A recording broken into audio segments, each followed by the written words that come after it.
Bom, meu nome é Cláudia de Césari e nós vamos conversar sobre os tributos que incidem sobre o patrimônio. Eu vou pedir a permissão de vocês para compartilhar minha tela. Pronto, vamos lá. Um minuto.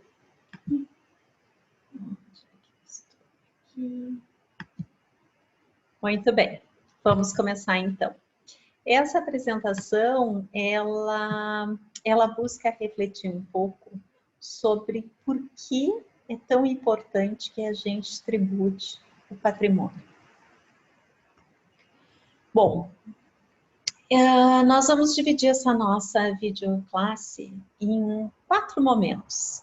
Parte 1, ela é relacionada a algumas considerações gerais sobre patrimônio, vamos até falar do Covid-19.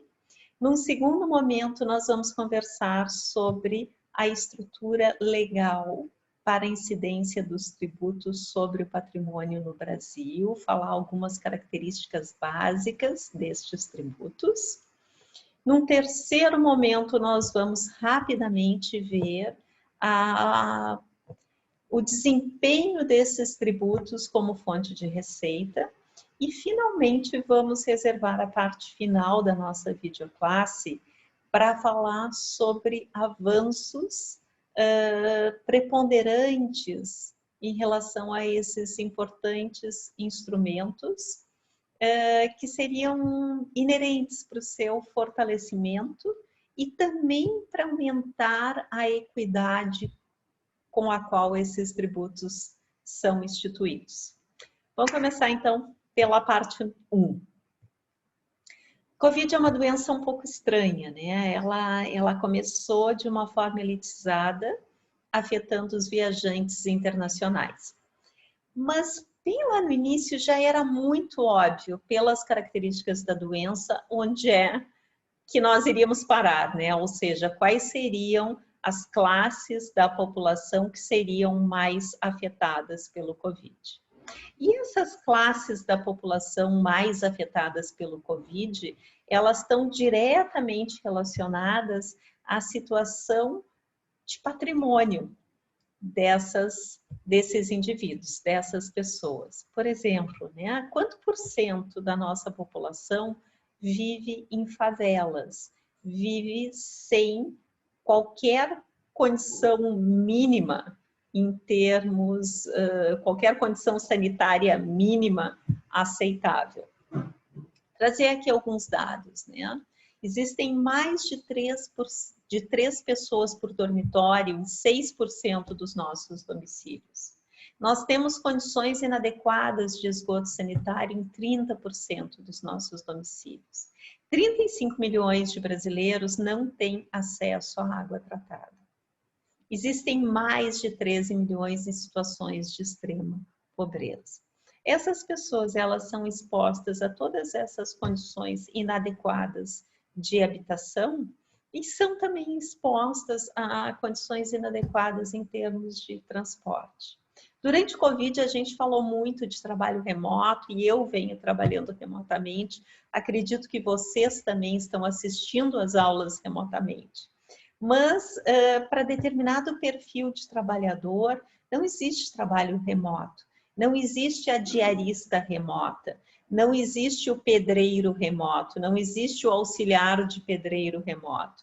Existem várias funções, não existe o lixeiro remoto, que é inviável de serem exercidas de forma remota. E essas funções, elas são inerentemente ocupadas por essa população de mais baixa renda ou por esses indivíduos vulneráveis da nossa sociedade, que tem que se expor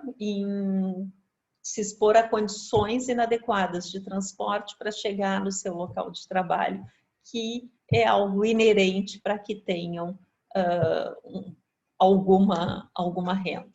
O próprio auxílio emergencial, que ele foi muito bem-vindo e ele é um dos motivos de ter mantido parte da população, pelo menos podendo disponibilizar de alimento, etc., toda essa confusão para a provisão desse auxílio emergencial, ele gerou filas, gerou acúmulo de pessoas e gerou, inclusive, uma taxa de propagação do Covid. Já bem no início da pandemia, era fácil de se prever que a taxa da propagação do Covid ela seria maior no Brasil. E várias organizações internacionais discutiram isso.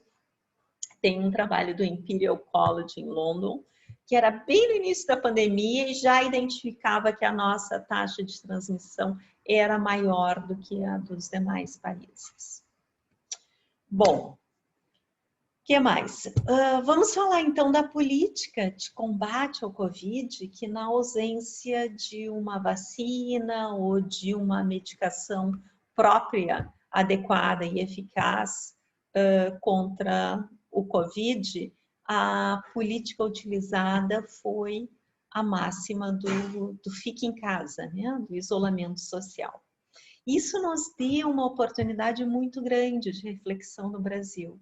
Porque nas redes sociais, enquanto algumas pessoas apareciam em casa com uma taça de champanhe, com uma taça de vinho, mostrando que maravilha eram suas casas, inclusive fazendo diversas lives dentro das suas próprias casas para mostrar que máximo que eram aqueles ambientes e etc., né? Outras fotos postadas nas redes sociais, elas eram um pouco mais comoventes, né? Mostrando que parte da nossa população, ela sobreviveu apenas pela solidariedade de um outro grupo, que se organizou para entregar cestas básicas, para entregar máscaras, para entregar álcool gel enfim, e outras medidas que poderiam atenuar um pouco os efeitos ou a transmissão, a taxa de transmissão do Covid. É o que a gente chama, né? O nosso país é um país de alfaviles e alfavelas. E eu acredito que essa imagem, ela consegue demonstrar isso de uma forma muito clara. Bom, a gente fala muito da desigualdade social e associa essa desigualdade social à desigualdade de renda no nosso país. E se fala ainda pouco da nossa desigualdade patrimonial. Queria lembrar para vocês que quando nós falamos da desigualdade patrimonial, nós estamos falando da riqueza acumulada não somente na vida de uma pessoa, não somente na minha vida, na sua vida, mas incluindo a riqueza que foi transferida dos nossos antepassados ou cônjuges por décadas ou séculos, perpetuando assim desigualdades estruturais e estruturantes, que muitas vezes faz com que seja bastante difícil, né, a gente sair de uma classe social enfim, e passar a pertencer a outra classe social.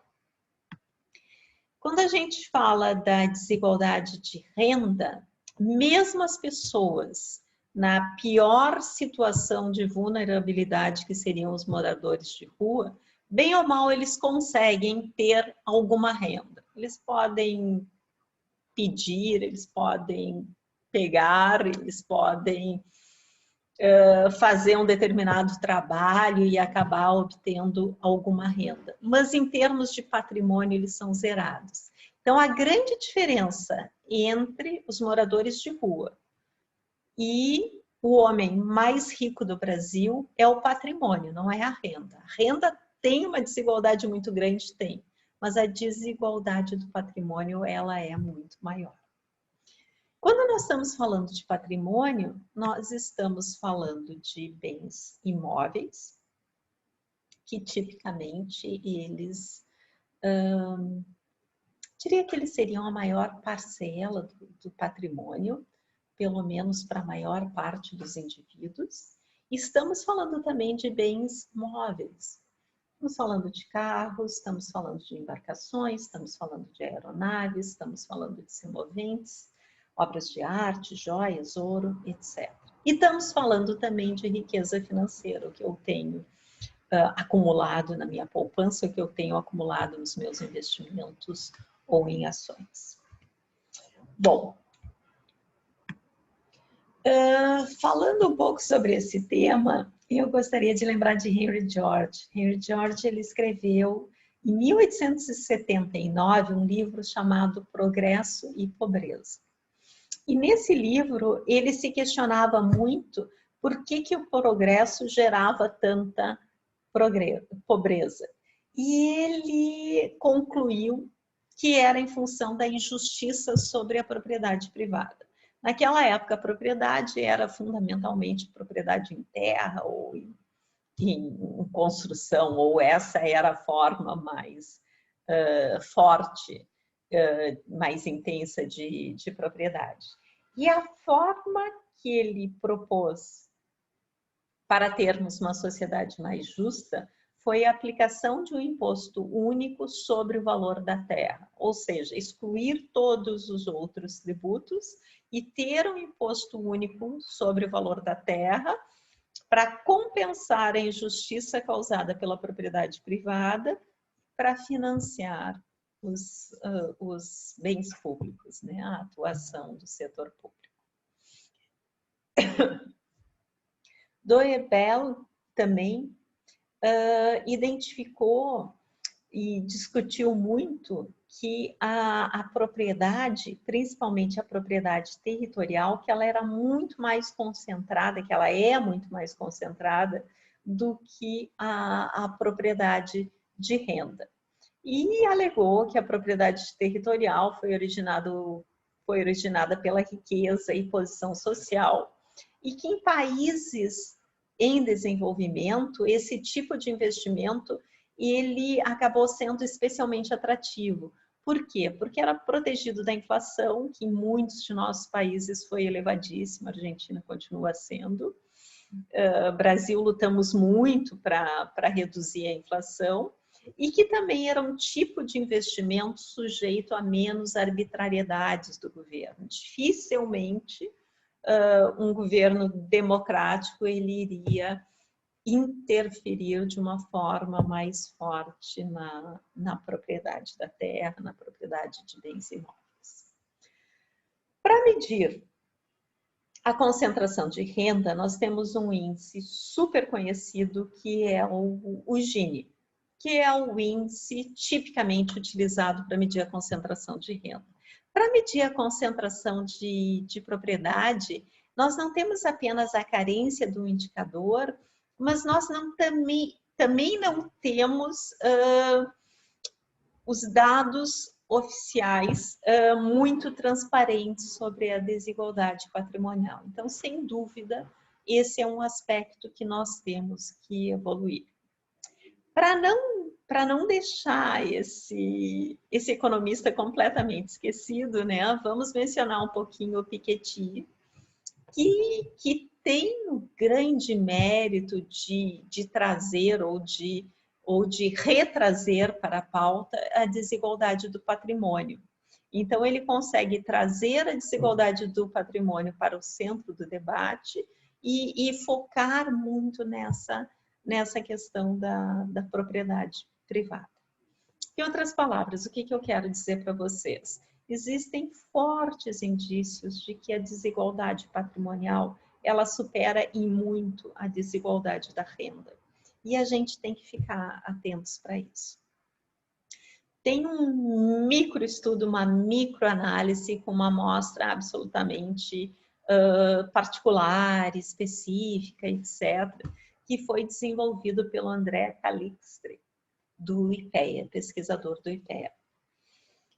Ele acessou dados de 480 mil declarações de bem dos candidatos a prefeito e a vereador na campanha de 2016. E enquanto a desigualdade da renda desses candidatos era de 0,49, muito parecidinha com a desigualdade que nós temos no Brasil, o Brasil é um pouquinho maior, ou pelo menos tem sido um pouquinho maior nos anos recentes, ele identificou que a desigualdade patrimonial entre esses candidatos era de 0,86%. Vejam só a diferença. Bens imóveis concentravam 73% do patrimônio desses candidatos, bens móveis 12% e a riqueza financeira 15%. Então, também verificamos que neste caso bastante ilustrativo, que os bens imóveis eles formam a maior parte do patrimônio dos indivíduos. Existem outros estudos da Teresa Campelo, de um grupo de especialistas, que também falam um pouco, sem apresentar muitos dados, mas que mencionam como algo reconhecida essa desigualdade patrimonial. Morgan, 2017, também discute bastante esse tema.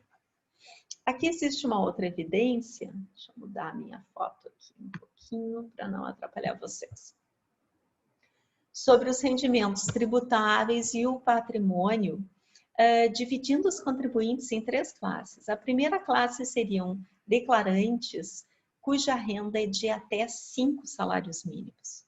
Na segunda classe, nós temos declarantes cuja renda é entre 5 e 20 salários mínimos, e na terceira classe seria a classe acima de 20 salários mínimos até 20 mil, 200 mil salários mínimos. Em outras palavras, é essa classe que abrange as pessoas ricas, os super, os hiper, milionários e bilionários do nosso Brasil. Vamos pegar os dados de 2014, que são um pouco mais recentes. Então, declarantes até 5 salários mínimos, nós temos em torno de 50%.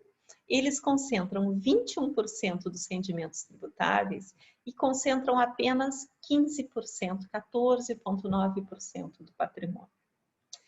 Em relação à faixa de renda intermediária, esses contribuintes, eles concentram aproximadamente 42% das declarações, concentram 48% dos rendimentos tributáveis e 28% do patrimônio. Já os declarantes com renda acima de 20 salários mínimos, eles concentram 8,5% dos declarantes, 30% dos rendimentos tributáveis e 57% do patrimônio. Neste quadro fica muito claro que essa percepção é verdadeira. A concentração do patrimônio, ela supera e muito a concentração da renda. Quisera que nós tivéssemos mais estudos e uma transparência maior dos dados nesse sentido. Bom, falando sobre patrimônio, e eu comentei com vocês que a maior fonte de patrimônio ainda é o patrimônio imobiliário, é preciso que a gente reconheça algumas características peculiares do patrimônio. Primeira característica é a característica da terra. A terra é um bem que não pode ser produzido ou reproduzido pelo homem.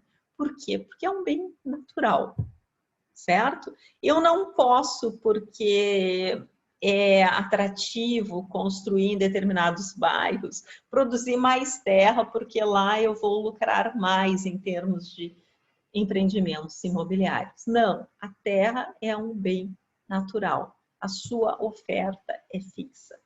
Portanto, os preços da terra, eles são determinados diretamente através da demanda, sem qualquer implicação em termos da oferta. Isso é algo bastante diferente de todos os outros tipos de bem, incluindo as construções. Quero também dizer para vocês que é preciso que a gente atente que parte do valor patrimonial, ele é produzido através do investimento público, do investimento de todos nós. E ele é apropriado de uma forma privada. Vamos pensar em 2 residências exatamente iguaizinhas, localizadas em zonas próximas, porém, uma dessas residências, ela não tem acesso à água, ela não tem acesso à energia elétrica, ela não tem acesso à pavimentação, iluminação, desculpa, ou serviços de coleta de lixo. E a outra residência, ela consegue ter acesso a todos esses serviços de infraestrutura urbana. Qual das duas residências vale mais? Será que elas teriam o mesmo preço no mercado imobiliário? Difícil, né? Quase impossível dizer que elas teriam o mesmo preço no mercado imobiliário. Se eu pegar aquela residência que não tem esses serviços, e se o poder público investir naquela região e prover essa residência com todos esses serviços, será que esse investimento público feito, que favoreceu essa residência, ele vai afetar o preço dos imóveis beneficiados? Sim, vai afetar, e muito, o preço dos imóveis beneficiados. Então, é razoável que quando eu pense no patrimônio imobiliário, eu pense que o valor que nós temos acumulado de patrimônio imobiliário em termos privados, que ele foi gerado em grande parte por investimentos públicos. Em outras palavras, aquele valor integral do patrimônio, se nós fôssemos ser corretos, corretíssimos, ele não me pertenceria de uma forma absoluta. Bom, uma outra característica, e essa entra um pouco no nosso tema, que é a questão da tributação. Como esses investimentos públicos, eles tendem, e na sua maioria efetivamente aumentam o valor dos imóveis, ele faz com que o nosso patrimônio imobiliário, ele tenha um valor maior. A partir do momento que eu tenho um valor de patrimônio imobiliário maior, se eu for aplicar um imposto como o IPTU, por exemplo, eu vou acabar arrecadando mais. Eu arrecado mais por quê? Porque houve investimentos públicos, esses investimentos públicos afetaram o valor dos imóveis e a partir daí eu consigo arrecadar mais. Ao arrecadar mais, eu tenho mais recursos públicos para voltar a investir em termos de infraestrutura em imóveis que não tinham sido ainda beneficiados, aumentando o valor desses imóveis, tributando mais esses imóveis, arrecadando mais desses imóveis e tendo novos recursos para investimentos. É o que alguns autores, incluindo Martin Smoker, do Lincoln Institute, chama do círculo virtuoso da tributação imobiliária, certo? Então, seria uma forma de recuperar investimentos públicos que foram feitos com os recursos de todos nós e que beneficiaram alguns imóveis de uma forma específica. Bom, chegamos à nossa parte 2. Vamos falar, então, das características dos tributos sobre o patrimônio. Bom, os tributos que incidem sobre o patrimônio, eles incidem sobre bens imóveis e bens móveis. Bens móveis e também sobre a riqueza financeira. Em relação aos bens imóveis, nós temos dois tributos, basicamente. O IPTU e o ITR. O IPTU é o imposto que incide sobre a propriedade predial e territorial urbana e o ITR incide sobre a terra rural. Ambos impostos, eles têm a natureza recorrente. O que significa ser recorrente? Eles são cobrados em intervalos regulares. No caso do IPTU e ITR, eles são cobrados anualmente. Existem outros tributos que incidem sobre bens imóveis que eles não têm essa natureza recorrente, que eles são cobrados em momentos específicos. Eu posso passar 20 anos sem cobrar e aí, eventualmente, vai haver a incidência desses tributos. Por exemplo, ITBI, Imposto sobre a Transmissão de Bens Intervivos por Ato Oneroso, ou seja, tem que ser uma transmissão entre pessoas vivas e tem que ser uma transmissão que envolva quantias financeiras. Quando que eu vou cobrar o ITBI? Quando houver essa transmissão de bens. Se nunca houver a transmissão de bens, eu não vou cobrar nunca o ITBI. Então, ele incide de uma forma pontual. Isto é semelhante ao que acontece com o imposto sobre a transmissão causa-morte e doações. Em ambos os casos se tratam de transferências, a diferença é que uma é transferência inter vivos, por ato oneroso, e a outra não. É uma transferência por herança ou uma transferência por doação. Temos um outro tributo que chama contribuição de melhoria. Ele é um tributo bem diferente, então eu vou deixar para comentar um pouquinho mais tarde. Em relação aos bens móveis, nós temos o IPVA, que é o principal tributo sobre bens móveis. Ele é um imposto sobre a propriedade de veículos automotores. Por favor, gravem essa palavrinha mágica, automotores. E em relação ao ITCD, ele incide não apenas sobre bens imóveis, mas ele incide também sobre bens móveis e sobre a riqueza financeira. Nós temos na nossa Constituição a possibilidade ou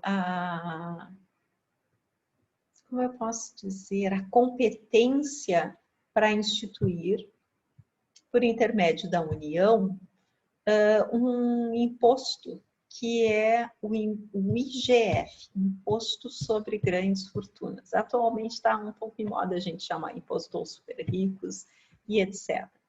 Estranhamente, até hoje, a nossa Constituição data de 1988, esse imposto ele não foi instituído. Talvez pelo fato de não termos grandes fortunas no Brasil, não sei.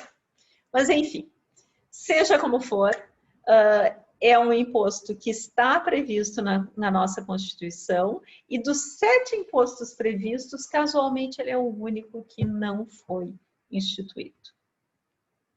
Bom, queria falar um pouco também sobre a extrafiscalidade que está relacionada aos tributos ao patrimônio. O primeiro aspecto da extrafiscalidade é em relação à progressividade desses tributos. Eles são tributos de natureza progressiva. Em outras palavras, lá no fundo, no fundinho, eles têm uma ideia de redistribuição. E essa é uma característica inerente desses tributos. Em relação aos tributos que incidem sobre o patrimônio imobiliário, eles têm ainda um outro tipo de extrafiscalidade, que é uma extrafiscalidade em relação ao cumprimento da função social da propriedade. Então, são tributos que foram formulados para estimular o uso da terra, para reduzir a especulação imobiliária, para incentivar o desenvolvimento de cidades mais compactas, ou seja, cidades nos quais a gente usa de uma forma melhor a infraestrutura urbana existente, evitando que as cidades tenham que ser alargadas mais do que o que seria o necessário. E já mencionamos também que esses tributos, que eles acabam nos auxiliando na recuperação das mais-valias urbanas, ou seja, das mais-valias geradas por investimentos públicos. O IPTU propriamente dito, ele também tem uma característica um pouco distinta, que é a viabilidade de ser aplicado de forma progressiva no tempo. O que significa isso? Com alíquotas progressivas no tempo. Nesse caso, o IPTU, ele é aplicado como uma penalidade. Então, existe, através da regulamentação do artigo 182 da Constituição Federal, uma legislação que chama Estatuto da Cidade. Nessa legislação, no seu artigo 5º, ela prevê a instituição de um instrumento que chama parcelamento, edificação e utilização compulsórios dos imóveis. O que significa isso? Significa que quando existir em áreas incluídas no plano diretor, identificadas como de uso prioritário, solo urbano não edificado, subutilizado ou não utilizado, cujo aproveitamento é inferior ao mínimo definido no plano diretor, que o poder público pode requerer destes proprietários que estes imóveis, que eles sejam parcelados, que eles sejam construídos ou que eles sejam utilizados. A partir do não cumprimento dos prazos definidos pelo poder público, a legislação permite, no seu artigo 7º, que seja aplicado o IPTU progressivo no tempo. Isso é uma anomalia dentro do sistema tributário, porque seria como aplicar um imposto na forma de uma penalidade, mas a legislação permite. Quais são as condições? A alíquota majorada anualmente não pode exceder 2 vezes a alíquota anterior. E a segunda condição é que a alíquota máxima não ultrapasse 15%. Ele é um instrumento interessante, ainda pouco utilizado em termos de Brasil, mas é um instrumento inovador, interessante. Bom, vamos falar um pouquinho das competências tributárias. Contribuição de melhoria pode ser instituída em qualquer nível de governo. ITR é o único tributo ao patrimônio de competência da União. Muito bem. ITCD e IPVA são de competências dos estados e do Distrito Federal. E aos municípios cabe a instituição do IPTU e do ITBI.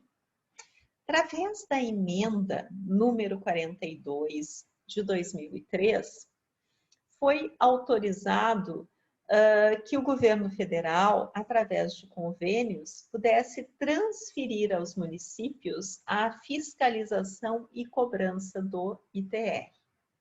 Bom, o município ele não pode alterar em nada a legislação do ITR, mas ele fica responsável por sua fiscalização e pela sua cobrança. Qual seria a vantagem para o município? Que ao invés dele receber 50% através das transferências do governo federal para os municípios, ele passa a poder gozar de 100% da receita arrecadada do ITR. É um pouco uma falácia, como nós vamos discutir um pouco adiante, quando nós formos discutir o rendimento, né? O quanto é arrecadado em termos de ITR.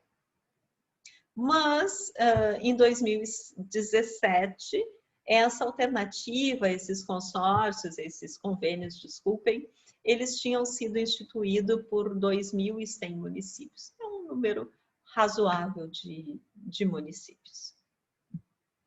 Bom, em relação ao fato gerador do IPTU e do ITR, o fato gerador é a propriedade, domínio útil ou posse.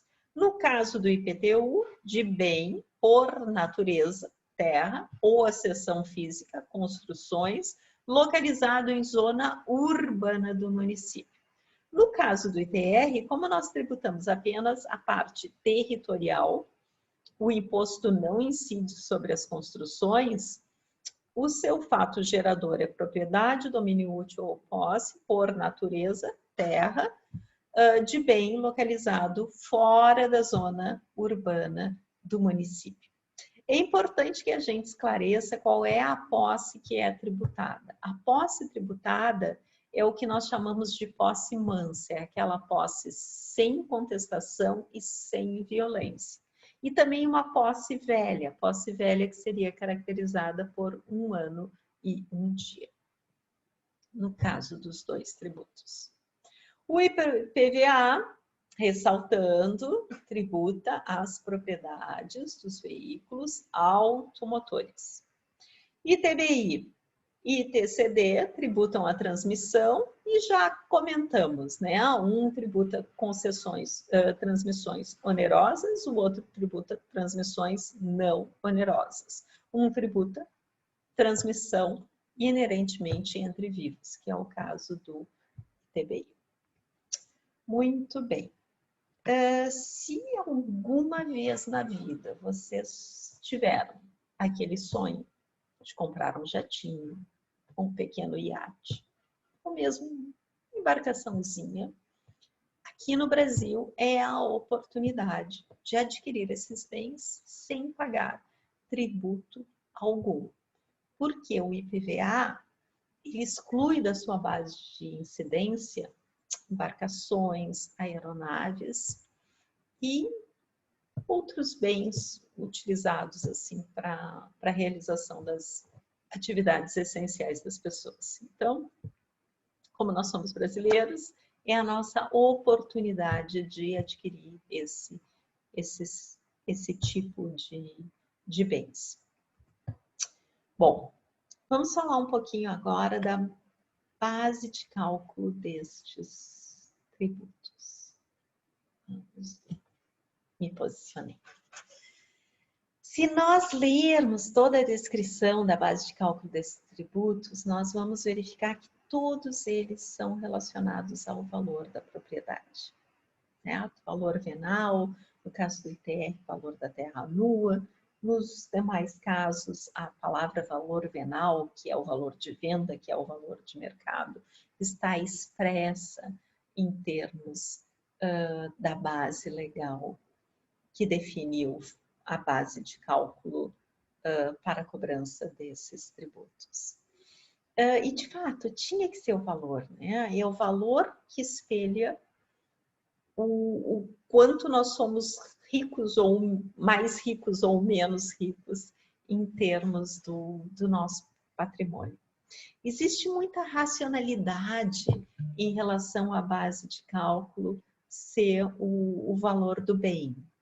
Primeiro, a facilidade de compreensão e de uma certa visibilidade também com relação a essa distinção entre bens de maior valor e menor valor. Isso tudo favorece um pouco o controle social. É também, a partir do momento que a gente estabelece que a base de cálculo é o valor de mercado, é algo menos arbitrário do que o poder público decidir subjetivamente, através de tabelas não relacionadas ao valor, de quem nós vamos cobrar mais ou menos, ou qual o patrimônio que vai ser mais ou menos tributado. Essa questão da tributação, principalmente em relação ao IPTU, talvez em relação ao ITR, se ele fosse menor administrado, seria essa necessidade da gente avaliar todos os imóveis e conhecer o valor de todos os imóveis, ele também é uma forma de ajudar o cidadão a compreender o valor do seu bem, se essas avaliações, obviamente, espelham o valor de mercado dos imóveis. E isso poderia contribuir para uma maior transparência no mercado imobiliário, que, como nós sabemos, não é um mercado completamente transparente. Essa base de cálculo, ela tem uma natureza inerentemente progressiva. Em termos absolutos, isso é muito óbvio, né? Vamos ter uma figurinha no próximo slide para ilustrar esse fato. Imóveis de maior valor, obviamente, pagam mais imposto. Ele pode ter uma progressividade em termos relativos também, no qual imóveis ou bens de menor valor pagam mais proporcionalmente, e isso é muito ajudado através ou promovido, acho que o termo certo seria promovido, através do uso de alíquotas regressivas. E tem uma progressividade em termos comparativos, né? Salvo a progressividade do imposto sobre a renda, os impostos que incidem sobre o patrimônio são os impostos que vêm depois da renda, como os impostos mais progressivos do nosso sistema tributário.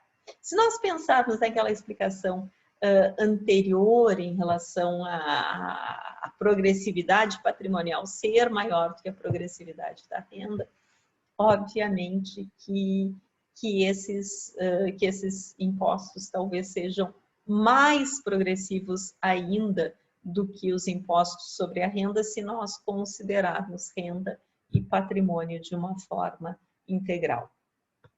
A partir desse momento, né, nós temos uma receita arrecadada de uma forma mais progressiva, que nos permitiria a aplicação de gastos progressivos também nas nossas nas nossas cidades. Países e jurisdições, por jurisdições entendam estados, municípios, onde existe alta concentração de riqueza, nós necessitamos ter impostos mais vigorosos sobre o patrimônio.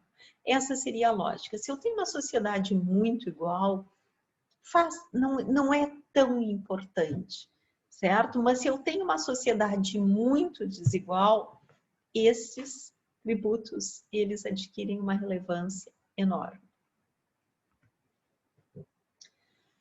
Algumas dificuldades na instituição dos tributos ao patrimônio. Gostaria aqui de discutir o caso do IPTU.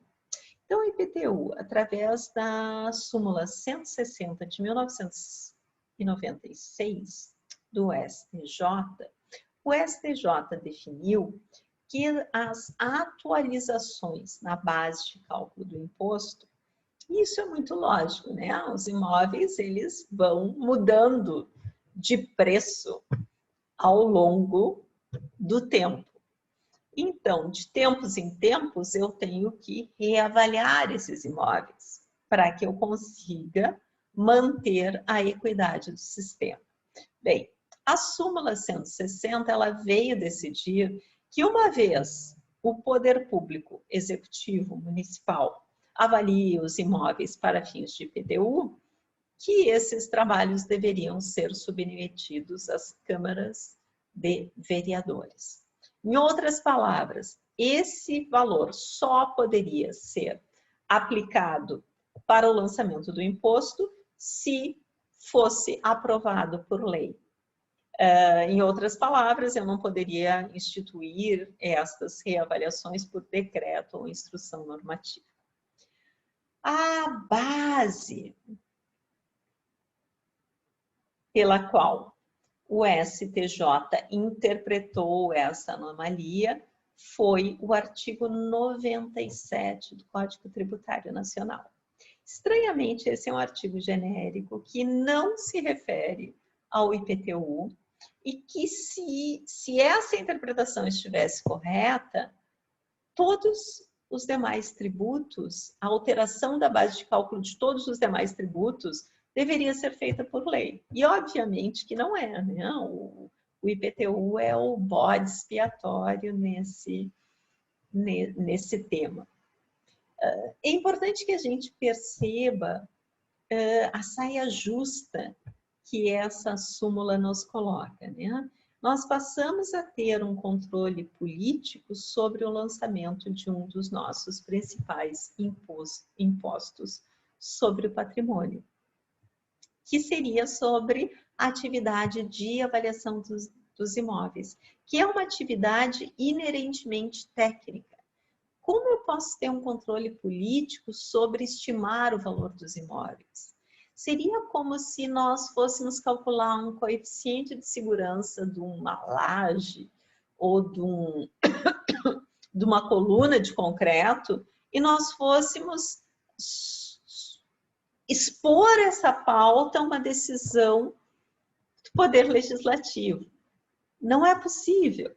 Não é possível, porque existe uma questão técnica mais forte. Não é uma questão de opinião ou de ideologia, certo? Bom, segundo aspecto é que essa decisão, ela fere diretamente a autonomia do Poder Executivo. Através do artigo 142 do Código Tributário Nacional, os três entes, União, estados e municípios, eles deveriam fazer a gestão da administração tributária de uma forma autônoma e independente. Dentro das atividades de administração tributária está, obviamente, o lançamento do tributo. Existe também o risco de adiar indefinidamente a atualização da base de cálculo do IPTU. Situação muito típica quando o prefeito de um determinado partido que não tem a maioria na Câmara de Vereadores. Eu nunca vi nenhuma situação em que os imóveis tenham sido reavaliados nessas circunstâncias. Seria algo bastante inédito. Não existe a possibilidade de nós punirmos os vereadores se eles adiarem indefinidamente a atualização da base de cálculo. Por quê? Porque eles estão dentro do seu exercício. As decisões são tomadas através do voto nas câmaras de vereadores, de uma forma democrática. Desta forma, este tipo de decisão de caráter técnico não cabe ser tema de debate do Poder Legislativo. Bom, existem muitos prejuízos de nós não reavaliarmos os imóveis. O que resulta se os nossos intervalos entre essas avaliações, se eles forem muito elevados? Nós vamos começar a ter falta de isonomia entre imóveis de preço semelhante, a partir do momento que cada um valorizou de uma forma distinta, a partir da sua avaliação inicial, e a partir daí eles passam a pagar valores díspares em termos do imposto. Por quê? Porque existe um erro na avaliação desses imóveis. Nós temos, muitas vezes, regressividade gerada por essas avaliações. Por quê? Porque os imóveis de maior valor, eles tendem a valorizar mais do que os imóveis de menor valor. A mesma coisa para os imóveis que foram beneficiados por investimentos em infraestrutura urbana. Quando alguns imóveis eles valorizaram, outros depreciaram. E a partir do momento que nós não reavaliamos, nós continuamos olhando aquela situação do passado e gerando uma série de inequidades na cobrança desse tributo. Devido ao equívoco na interpretação do STJ, gerado através da súmula 160, existem municípios que passam 20, 25 anos, 30 anos, 40 anos sem reavaliar os seus imóveis, cobrando de uma forma completamente inconsistente, cheia de distorções e ocasionando muitas vezes que imóveis de mais alto valor paguem menos do que imóveis de menor valor. Bom, se nada disso os convenceu, eu só pergunto, cadê os outros, né? Onde estão os outros tributos que devem satisfazer a mesma exigência? Aqui é apenas um exemplo, né, dessa progressividade inerente que nós falamos dos tributos sobre o patrimônio. Existe uma diferença muito grande de valor entre diferentes classes de patrimônio. Isso permite que a gente tenha uma boa progressividade no sistema tributário, quando esses tributos são relevantes. Bom, vamos conversar um pouquinho agora sobre as alíquotas. Creio que vocês já discutiram, então, muito rapidamente, né? A alíquota proporcional é um percentual que é cobrado sobre a base de cálculo. A alíquota progressiva, ela é progressiva em relação à base de cálculo. E alíquotas diferenciadas é quando eu tenho alíquotas diferentes para determinados grupos de situações. O IPTU, ele pode aplicar alíquotas proporcionais, progressivas e diferenciadas em função do uso ou da localização. Essa é uma decisão tomada em nível das câmaras de vereadores. Está correto, deve mesmo ser, porque está relacionada à política tributária.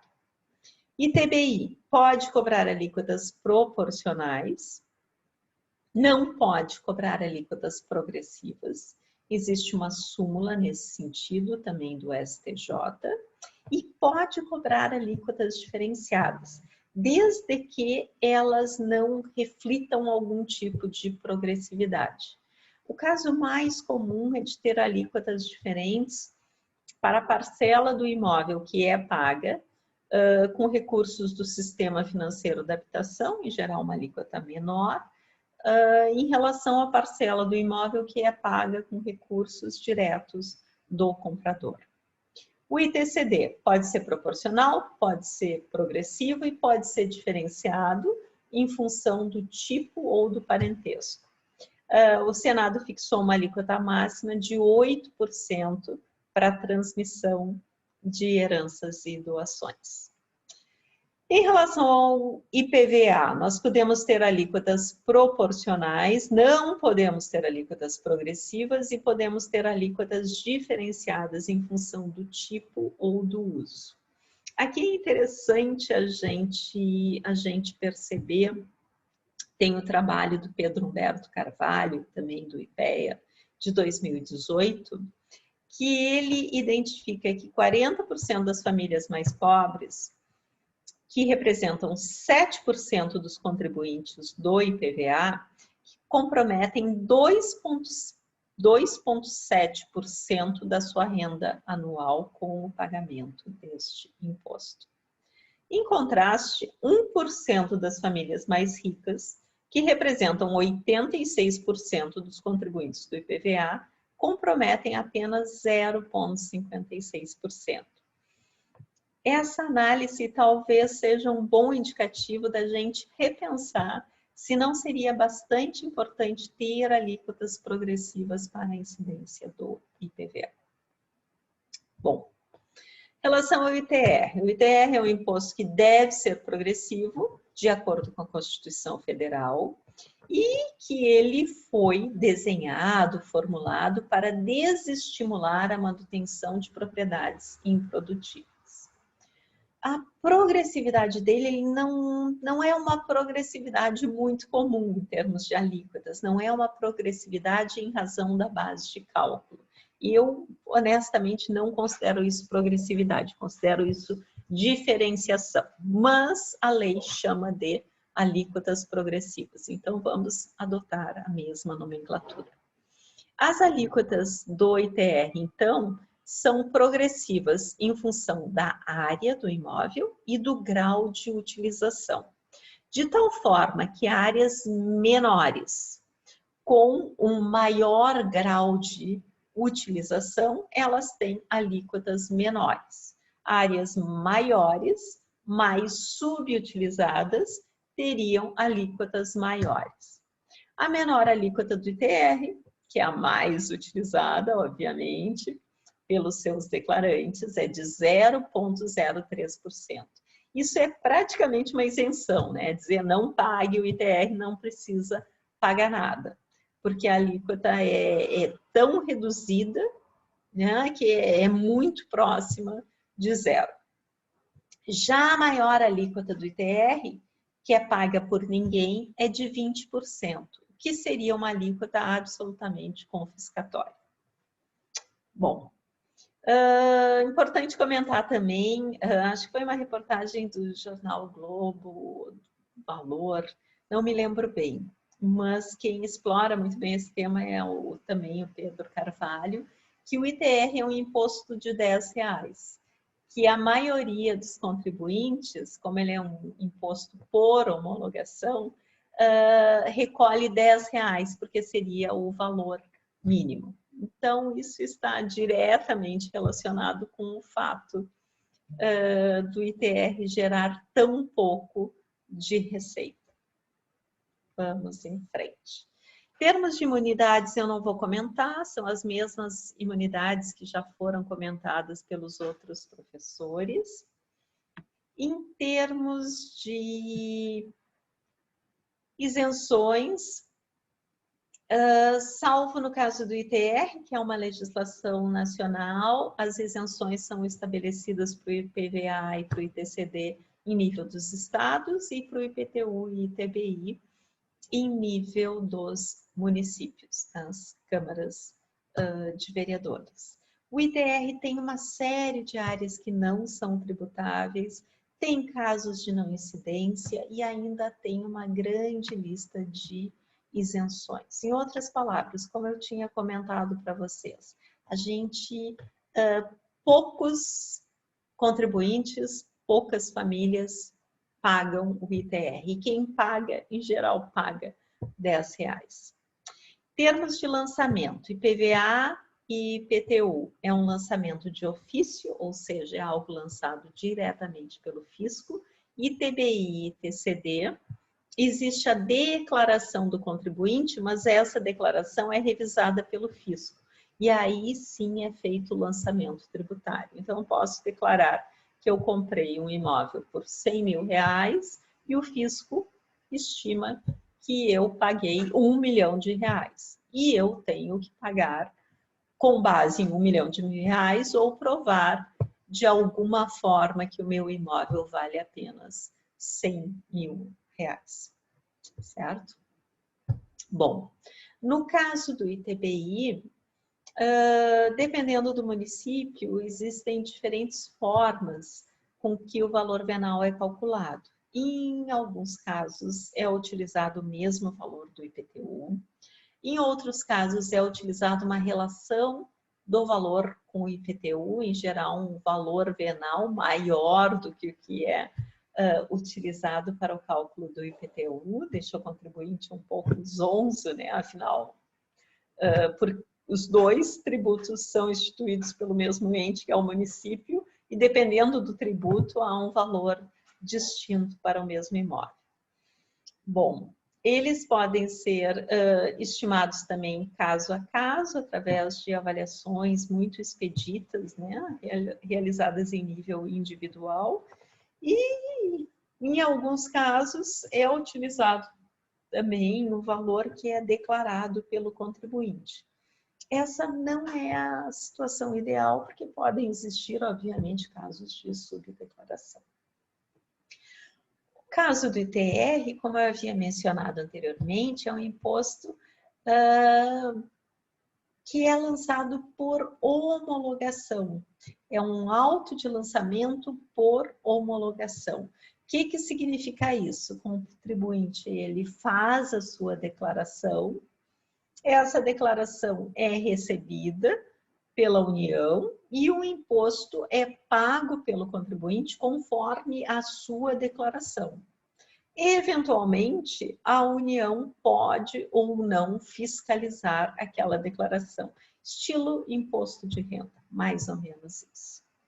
Bom, para a gente trabalhar com os tributos, principalmente com os tributos imobiliários, existe uma série de instrumentos para que a gente possa identificar as propriedades, estimar com uma acurácia satisfatória o valor desses bens.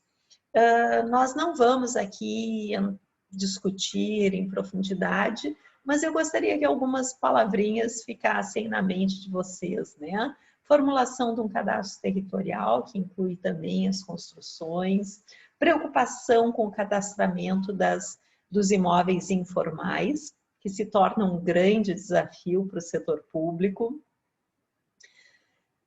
Desenvolvimento de uma base de preços praticados, que atualmente nós chamamos de observatórios do mercado imobiliário.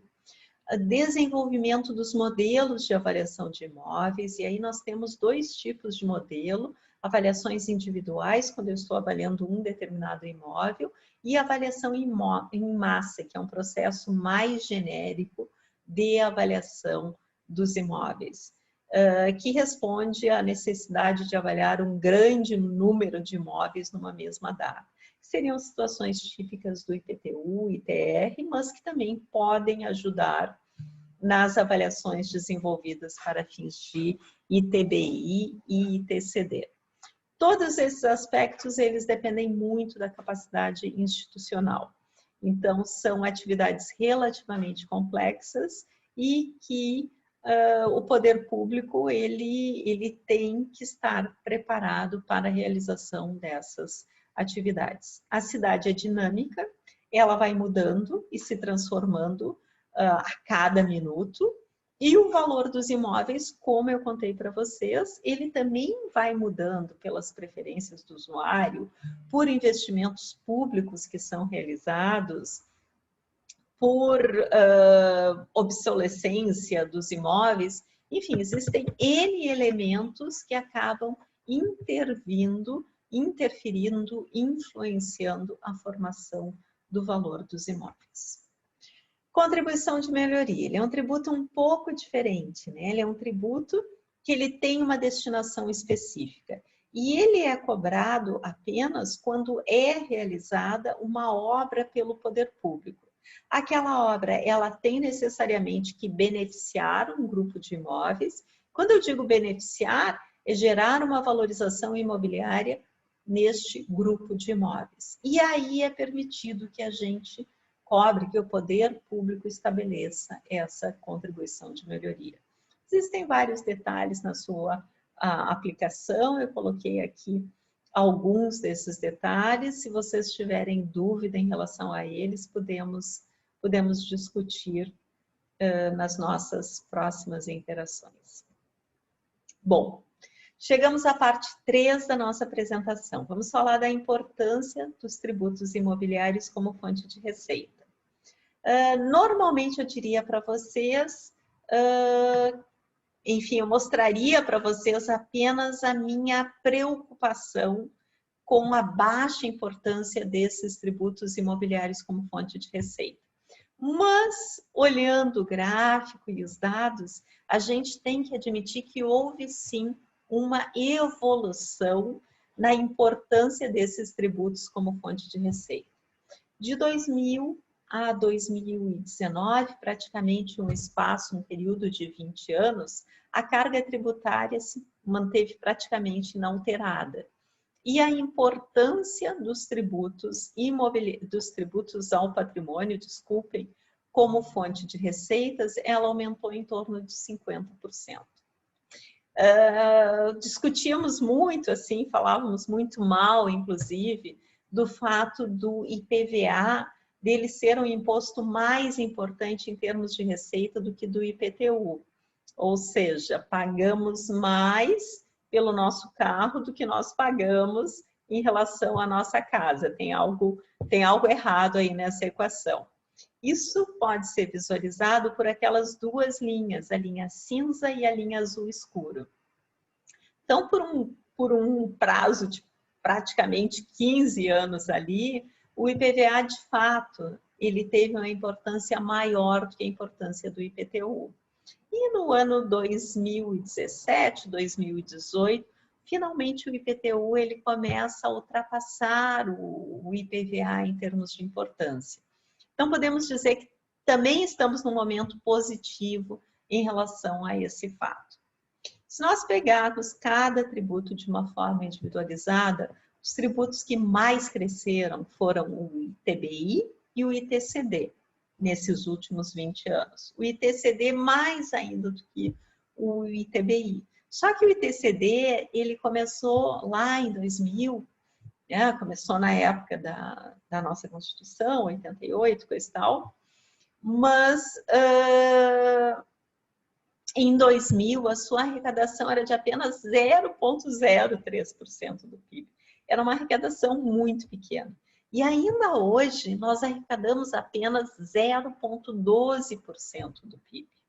Enquanto se arrecada, por exemplo, de IPTU 0,67%, de IPVA 0,64%, e mesmo de ITBI, que seria um imposto com algumas características semelhantes ao ITCD, se arrecada muito mais do que o nosso imposto sobre heranças e doações. É um imposto que apresenta um grande potencial de melhoria. Bom, em termos da participação na carga tributária, os tributos que incidem sobre o patrimônio, eles participavam em 2000 de 3,27% da carga tributária. Atualmente participam de quase 5% da carga tributária, 4,88%. Então, estamos progredindo, diria que ainda é um progresso tímido, mas é um progresso que merece sim ser reconhecido. E ele resultou do esforço fiscal dos municípios e dos estados. O ITR é o fiasco nacional, né? Ele se mantém ali numa arrecadação entre 0,01% do PIB e 0,02% do PIB. Eventualmente acontece um milagre, se arrecada, se bate um recorde de arrecadação e se arrecada 0,03% do PIB. É realmente algo desprezível, né? Melhor eliminar se a gente não vai conseguir cobrar dentro de padrões minimamente satisfatórios. O imposto que atualmente apresenta maior importância é o IPTU. Nós podemos ver nesse círculo apresentado abaixo, onde buscamos refletir a composição desses tributos na arrecadação dos tributos ao patrimônio. Então, o mais importante é o IPTU, ele vem seguido do IPVA, a importância deles ainda é semelhante, em torno de 40% da arrecadação dos tributos ao patrimônio. O próximo tributo mais importante é o ITBI, depois o ITCD, e por fim temos aquela importância insignificante do ITR. Bom, esse gráfico, ele é um gráfico que foi elaborado pela Receita Federal, nos seus relatórios publicados anualmente em relação à carga tributária. O Brasil, ele seria o quarto país apresentado de cima para baixo. E a gente pode visualizar que a nossa tributação sobre o patrimônio, que ela é uma tributação inferior de uma série de países. Eu não quero dizer que todos os países tributam fervorosamente patrimônio, não, isso não é verdade. Existem alguns países que tributam muito pouco, mas eu gostaria de salientar que em um país como o nosso, onde a desigualdade patrimonial é muito grande e a desigualdade de renda também é muito grande, que essa é uma fonte muito importante para a tributação. É preciso também salientar que, pelo patrimônio, principalmente o imobiliário, ser algo visível, ele é muito mais difícil da gente omitir do que a renda. Então, ele acaba também tributando alguns indivíduos que conseguem omitir a renda. É de fato importante, né? Tu consegue omitir a tua renda, mas dificilmente tu consegues omitir o teu patrimônio. Então, ele também tem esse papel de, pelo menos, chamar para a participação esses indivíduos que, eventualmente, não fornecem nota fiscal, prestam serviços e nós também não exigimos a nota fiscal. Existem algumas combinações, né? Não dá nota e cobra um preço um pouco inferior. Enfim, existe uma série de situações nas quais a renda não é tributada. E no caso do patrimônio, claro que é um esforço em países como o nosso, onde parte do patrimônio ele é informal, mas é algo viável de ser identificado. Mais viável de ser identificado. Em termos de potencial de fortalecimento, os estudos que eu conheço são em relação ao IPTU. Vários pesquisadores desenvolveram análises empíricas para avaliar qual seria o potencial de fortalecimento do IPTU. Na época que esses estudos foram desenvolvidos, o IPTU ele arrecadava aproximadamente 0,50% do PIB. Atualmente, nós arrecadamos 0,67% do PIB. Houve um crescimento de, basicamente, quase 50%. Bom, naquela época, então, foi estimado que este imposto ele poderia gerar entre 0,9% e 1,25% do PIB em termos de arrecadação. Na realidade, 3 de 4 estudos estimaram que a arrecadação potencial seria superior a 1% do PIB. Quando essa arrecadação ela foi estimada nesses estudos, ela não levou em consideração que o caminho de arrecadar mais seria aumentar as alíquotas. Pelo contrário, os estudos eles foram fundamentados no aumento do esforço, ou a maioria desses estudos, ela foi fundamentada no aumento do esforço fiscal na cobrança desses tributos. O que significa isso? Cadastrar propriedades que estavam omissas no nosso cadastro, cadastrar áreas construídas que estavam omissas no nosso cadastro, realizar as avaliações dos imóveis com mais equidade, cobrar daqueles contribuintes que não vinham contribuindo, ou seja, cobrar dos inadimplentes. E foi através dessa análise que foram definidos esses potenciais de fortalecimento. Hoje em dia, se nós verificarmos a diferença entre 0,67% do PIB e 1%, ou 0,67% do PIB e 1,25% do PIB, nós poderíamos dizer que essa melhoria em termos do IPTU poderia gerar aos nossos municípios, para investimentos públicos, entre 24 bilhões de reais e 42 bilhões de reais. É de fato uma receita relevante. Em outras palavras, vale a pena a gente melhorar a administração deste tributo. Bom, chegando ao momento final da nossa videoclasse, eu gostaria de falar sobre alguns avanços preponderantes. Primeiro, dizer que para que exista progressividade dos tributos que incidem sobre o patrimônio, é preciso que a gente tribute com base no valor de mercado desses imóveis. Este é um grande desafio. A aplicação de alíquotas progressivas, ela é adequada para a maior parte destes tributos. O único tributo que eu não tenho muita segurança se deveria ser utilizada a alíquota progressiva é o ITBI. Os outros todos, eu tenho plena convicção da propriedade do uso das alíquotas progressivas. Bom, em termos do IPTU, nós precisamos de duas mudanças legais para viabilizar a sua cobrança de uma forma justa e com eficácia. Primeira seria autorizar os municípios a realizarem as reavaliações dos imóveis por decreto ou instrução normativa.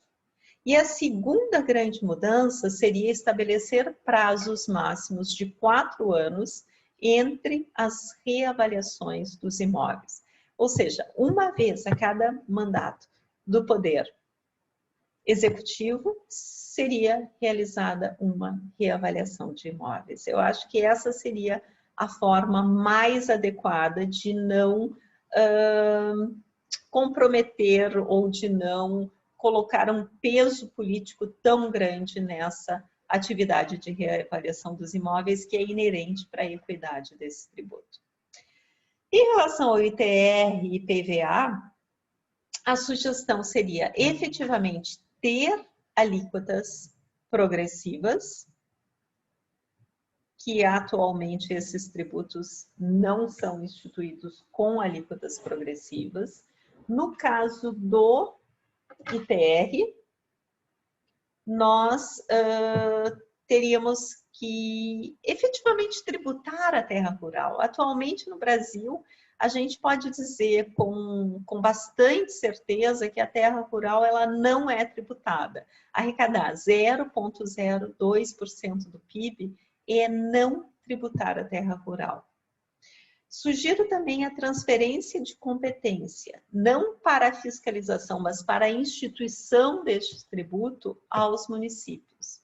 Isso ajudaria muito para que a gente pudesse estabelecer a nossa política territorial, o ordenamento territorial em nível dos municípios, também por questões relacionadas à racionalidade administrativa. Não tem porquê de nós termos 2 cadastros territoriais, um em nível da União e o outro em nível municipal. Não tem porquê de 2 entes se preocuparem com a atividade de reavaliação genérica dos imóveis.